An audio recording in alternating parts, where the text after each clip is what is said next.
श्री स्वामी समर्थ. हळदीचे महत्त्व.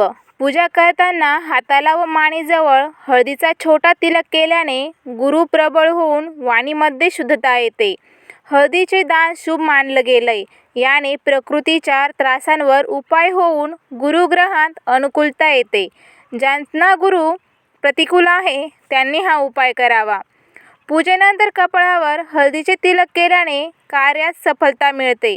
घराच्या मुख्य उंबऱ्यावर गोमूत्र मिश्रित हळदीच्या 3 रेषा काढल्याने घरात नकारात्मक शक्ती प्रवेश करत नाही.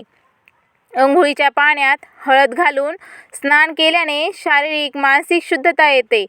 करिअरच्या सफलतेसाठी हा प्रयोग अचूक आहे. हळदीच्या गाठीला तलम कापडात गुंडाळून डोक्याजवळ ठेवल्याने वाईट स्वप्न पडत नाही. वाईट हवेच्या पासून संरक्षण होते.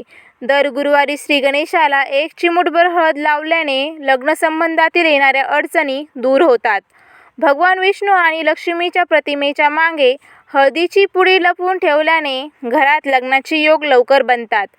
हिचा वापर करताना सूर्याला हळद मिश्रण पाणी अर्ध दिल्याने मुलीचे लग्न तिच्या मनपसंत मुलासोबत होते. हळदीच्या माळेने कुठल्याही देवतेचा मंत्रजप केल्याने त्या व्यक्तीस विलक्षण मानसिक ताकद मिळते.